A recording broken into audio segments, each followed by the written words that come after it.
What is up, everybody? Welcome back to another video. Today we are ranking every single survivor in Forsaken against Sixer, or Guess 666. Now, everyone's been calling Sixer broken, but are they really that unstoppable? Who stands a chance? Who's basically just walking blood orbs? Now, Sixer's a snowball killer, so the longer the round is, the more chances they get the snowball, the worse your life gets. So for this list, we have 3 criteria: how long they can survive, but mainly, how much can they help the team, and how screwed are they during Bloodhunt. Alright, so that's enough talking. Let's just get into the first survivor on this, and trust me, it's not that pretty. Coming in dead last, beginning with the number 11 spot, what a surprise, 007N7. He's at the bottom of the list too, would have guessed. Honestly, this spot, it's pretty simple. What can he do against Sixer? Nothing. He might clone parry an M1. He might clone block a charge, which actually slows Sixer. But after that, he's basically actively hurting the team, unless he's a god at the game. But like, after that, it becomes, the opportunity cost of not using anyone with actual abilities.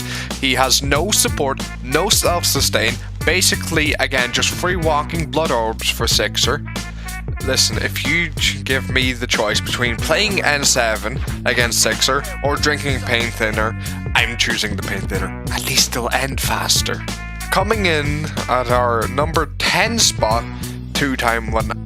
I'd say this is probably an actual shocker to many people. The so-called best Sentinel by many kind of gets body slammed by Sixer. You'd assume with Sixer's visibility issues they'd right here, but against Sixer in reality, not typically going to work out when they use their brain. This matchup kind of feels like going back to the pre-rework days. No abilities and no tricks, you're just kind of suffering a lot of the time. If you try trick stab Sixer, it doesn't really work. Sixer's the size of a minivan, you're not getting around that unless they let you get around it. You're basically just poking a goddamn tank with a butter knife. And sure, you can play stealthy, you will probably get a few backstabs to help your teammates out. But other than that, you're pretty much useless, especially if it comes to Bloodhunt. When Bloodhunt hits, you can try go for a stab, but after that you're probably going to get retargeted and brutally murdered. Okay, enough clowning around in B tier, now we're stepping into the A tier survivors. These survivors can actually fight back for themselves and others. Also make sure to subscribe and like, pretty please. Now, taking a break from the circus, a pretty boring but normal survivor. Number 9, Shadetsky. Yeah, I know I literally made a video of calling him the best Sentinel, but that was before the update. And sure, he can slash and stun the killer, but the counter to Sixer is support, not Sentinels really. And sure, he can self-heal for 40 HP, but he needs teammates to remove his hemorrhage, so he's not even that independent with it. He also can help a teammate with slash, but it's slightly worse than 2-time, but it's not that big of a difference. But at least you can actually help yourself with it. He's solid, but nothing game-changing. Number 8, Builderman. The I swear I'm helping guys survivor. Yeah, he's the first real support on the list. And you know, he's a pretty alright support, but against Sixer, he's the worst by far. Here's the main problem. Sixer sneezes on your sentry and it explodes. Unlike every other killer who needs 2 M1s, Sixer can M1 eviscerate it, and that gets it down so much faster. So much less stalling. And then there's Hemorrhage, which basically is tax season on your goddamn dispenser. Survivors can't just go over there alone and heal. They need a teammate to make sure that they can actually regain health. And in Bloodhunt, after the sentry's down, he might as well be 007N7 the third. His sentry is even more sure to get deleted. He's just stuck there doing nothing. Builderman isn't bad, he's just kind of aggressively mid. But if you're picking him against Sixer, you're probably the type of guy to play Souls RNG. Here's one that's definitely going to be controversial. For number 7, it's Veronica.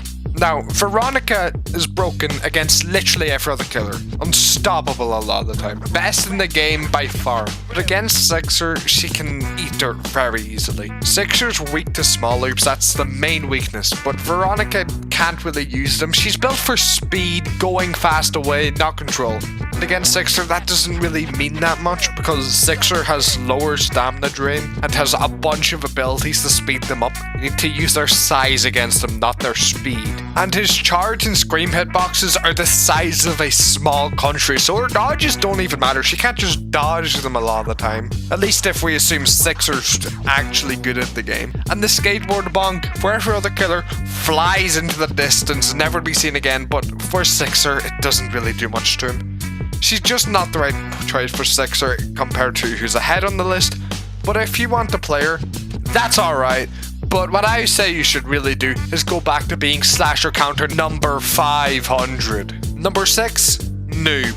Okay, so this is where the survivors go from just being good survivors to actually countering Sixer pretty directly. Unlike Veronica, they don't need specific locations for their mobility. Their kit is built just for looping, and it feels like it's built for shutting down Bloodhunt. First of all, when Bloodhunt's active, Slate Skin just kind of kills it. 6 or so seconds, you can just completely nullify his presence. Plus, Noob's diverse kit, small loops, it's perfect for it. You can counter Sixer so personally. A Bloxy Cola, that 10 seconds of speed 1 is so amazing for Sixer. The only thing I have to mention is do not stay skin outside of Bloodhunt because it will just give free blood, and that's like the worst thing to do against Sixer. So timing does matter. The team support isn't amazing, but for surviving and countering Bloodhunt, literally top tier. Coming in at number 5, we have Guest 1337. And yeah, this also might shock some of you. Usually the worst of the Sentinels, but as we said before, Sixer's not a normal killer. Let's get this broken down. It's pretty simple. Guest 1337 has one thing no other survivor in the top 4 even has. He can loop any short loop, just straight up. So most tables you can loop Sixer around, he just can't deal with them. Besides, he can charge jump over it, but Guest completely shuts this down because he can just block the charge jump, and free block, he can regain stamina during it. So much stuff happens from that. Plus he can just block the charge even if it's not his Ludus, and he can use his own charge to push Sixer back if he's looping, or push them away from teammates, letting them recollect themselves. Now Veronica can also do this, but they can't really help themselves with it because they're wasting skate on it. And sure, it's a bit harder to stun for teammates with Guest because you still have to do that Guest gameplay loop of predicting or hitting a drag block. But with everything combined, he's still amazing for going against Sixer, okay? The entire kit basically synergizes against Sixer, pushes him well into the 5th spot, at least in my opinion. If you want a self-sustaining non-survivalist pick for Sixer, Guest is your go-to. Now we're moving into the top 4, our S tier picks. I think these are the survivors that would be ran in competitive every time if you want the best team composition to be Guest 666, to be clear. So without further ado, let's get into it. Dropping into our number 4 spot, Taff.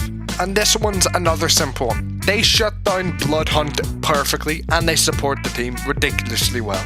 Subspace trip mines are practically invisible mid-Bloodhunt. And this is removing the fact they're so hard to see because of Sixer's size already. That's 4 seconds of pure helplessness, quite literally, and blinding light. And tripwires also are basically impossible to see in Bloodhunt, and normally. And even if you do see them, that's a bunch of wasted time. If you don't see them, slowness too, flat out. They're basically just Builderman, but better in every single way here. It's the same supportive mindset, but you can play, or you're more hands-on. You leave a real impact. The only real catch is that if you are in chase and you already used all your traps, you're 007 and 7 the 4th, but like, it really does not matter because most of the time, if you are Taff, your team's going to be protecting you because of how valuable you are here. And you can just stay back and let your team take all the smoke anyways. So with all that, against Sixer, the stalling power is absurd. Taff's consistency here is almost unmatched. At our top 3 spot, we have Chance, the last Sentinel standing on the list, and for good reason. Against Sixer, his stun basically is unmissable. She's massive, she's aggressive, and he punishes every single overstep and bails out teammates so easily mid-chase. Even when things get desperate, he's there to help. His setup's not really a problem here compared to normal killers because Sixer takes a while to get to the side of the map you're on, and by the time she is ready to pressure, Chance is already fighting. His only flaw is that he needs to flip once he uses his shot, meaning if he's being chased, he only has one stun and then he's done, unless he can get out of chase. Unlike every other Sentinel though, his stun's actually usable during Bloodhunt. Now it won't stun them, but you can be at such a safe distance, and the fact your stun will still slow down and give short helplessness, you can use it from a distance and still help teammates. It's not going to completely stop her, but it's still a good thing to have on board. So his counter to her presence is top tier. Sliding into our number 2 spot is Elion.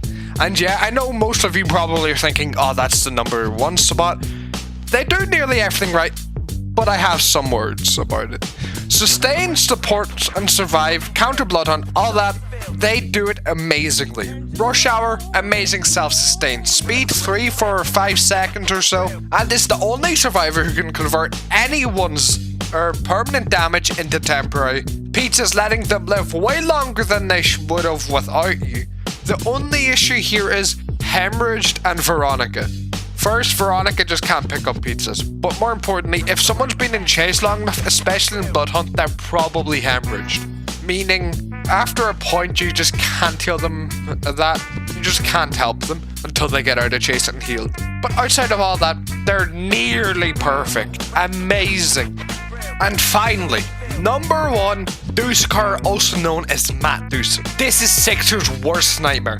First of all, there's no hemorrhage or Veronica weaknesses. His kit just bypasses all of that because it's not based on healing. First of all, Plasma Beam is amazing here. It's impossible to mix. It slows Sixer with slowness too. And if you hit a survivor at the same time, it gives them about 25 health of overheal and gives them speed 1. If you hit both, overall that survivor basically just got speed 3. Now that alone is amazing. And then there's spawn protection. It doesn't heal like Pizza, but it reduces incoming damage by goddamn 80%, meaning a fully charged 40 damage Demonic Pursuit just turns into 8 damage. This just kind of destroys Sixer's threat immediately for the length of spawn protection. Between this and Beam utility, that is amazing, okay? And all of that counters Bloodhunt so well too.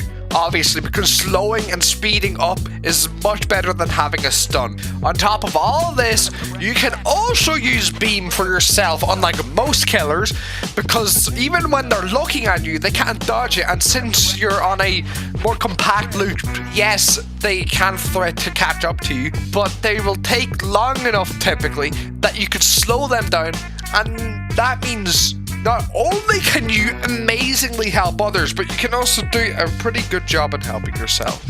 All of this combined is what makes Dusukar not really just a counter to her, but he really just makes her play on his terms. She needs to get him out of the game if he's competent. That's just a flat out fact. Usually you need your team to feed the killer on purpose to lose, or to be all 1 days against a 20-day player. That's it. Dusukar's the best, hands down. And so that's the full breakdown. Is Sixer broken in reality? No, not really. It's all about teamwork and knowing that not one loop fits all. Just because Slasher loses to that massive loop, think a bit more about where you're going to loop Sixer, etc. Is Sixer the best killer for pub stomping? Yeah, I'd say so. Especially because I do still think Sixer's the only killer that really counters Veronica. They're gonna have to figure that out. They made a balance change where you can still just kind of fly across the map. But other than that, listen, if you're good enough, you can make her look like a tutorial boss. So that's the list. Argue in the comments. Please like, subscribe if you enjoyed. And if you do say I'm wrong in the comments, don't expect to not get an essay in response to why I think you're wrong. A guy experienced on this shit Let's Play video. Anyways, I'm gonna go back to playing Forsaken because I tried to play guest against someone like Cruel Kid, who, oh my god, why the hell did he get 500 buffs in the last week? Though I love Cruel Kid, he's my man. Anyways, see ya.